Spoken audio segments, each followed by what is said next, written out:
Bismillahirrahmanirrahim. Assalamualaikum warahmatullahi wabarakatuh. Oke, Ahwati, untuk kimia pada pertemuan kali ini kita masih melanjutkan pembahasan minggu kemarin yaitu mengenai alkohol dan eter.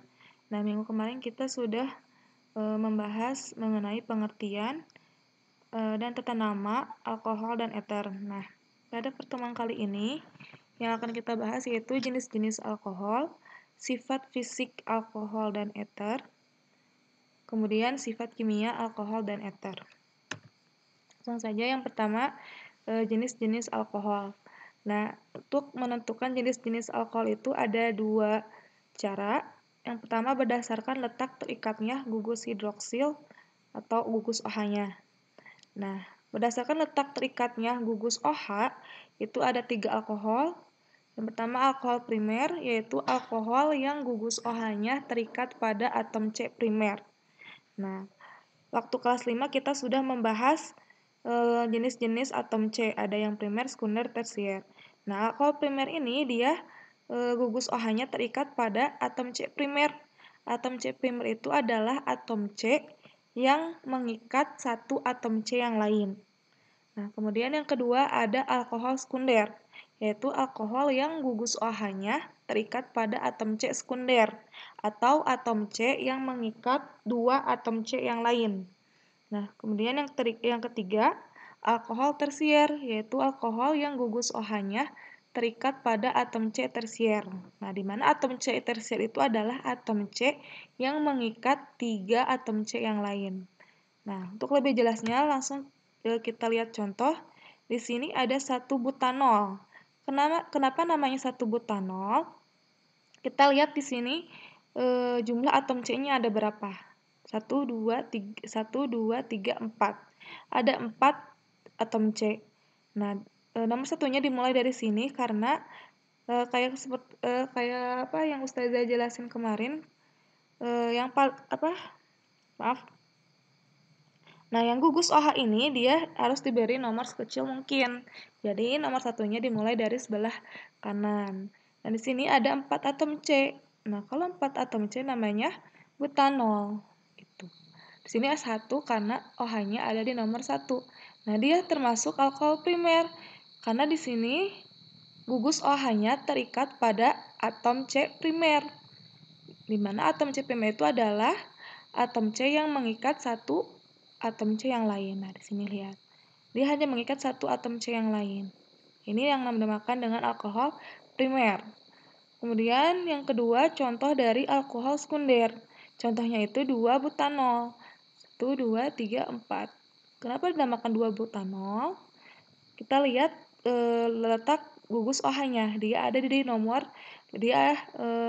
di atom C nomor 2. Makanya di sini namanya 2 butanol.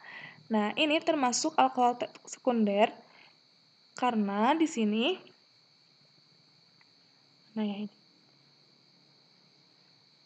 karena gugus OH-nya dia terikat pada atom C sekunder, di mana atom C sekunder itu adalah atom C yang mengikat dua atom C yang lain. Kita lihat di sini atom C sekundernya. Dia mengikat dua atom C yang lain di kiri sama di kanan. Jadi ada dua atom C yang dia ikat. Nah, ini yang dinamakan dengan alkohol sekunder. Kemudian yang ketiga, alkohol tersier. Nah, di sini contohnya 2 metil 2 propanol.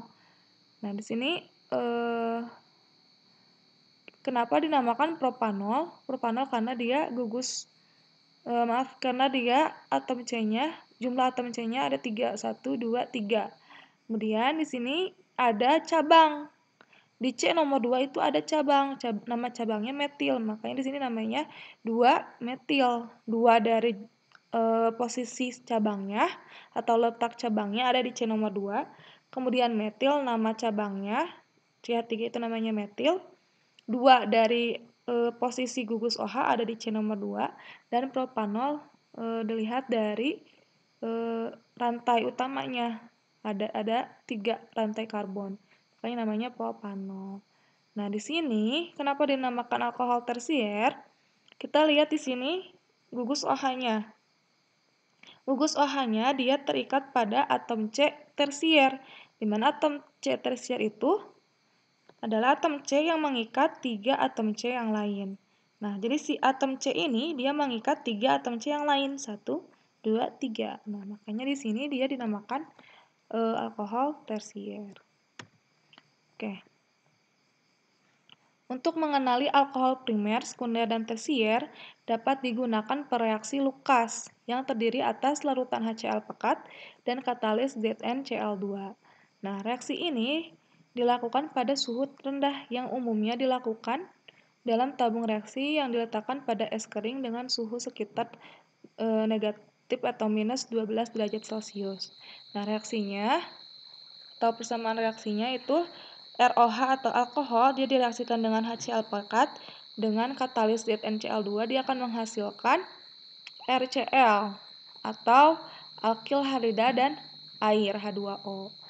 Nah, cara membedakannya, kalau alkohol primer itu dia bereaksi sangat lambat. Gelembung-gelembung gas RCl akan terbentuk sangat lambat setelah reaksi dilakukan selama kurang lebih 20 menit. Sedangkan alkohol sekunder, dia akan terbentuk gelembung-gelembung gas RCl setelah 10 menit. Nah, pada alkohol tersier akan segera terbentuk gelembung-gelembung gas RCl. Jadi, kalau misalnya gelembung-gelembung gas si RCl-nya itu langsung terjadi atau langsung terbentuk, berarti dia menandakan bahwa alkohol itu sifatnya, bahwa alkohol itu termasuk ke dalam alkohol tersier. Nah, kalau misalnya 10 menit baru terjadi gelembung, berarti dia alkohol sekunder. Kalau misalnya 20 menit baru terjadi gelembung, berarti dia alkohol primer.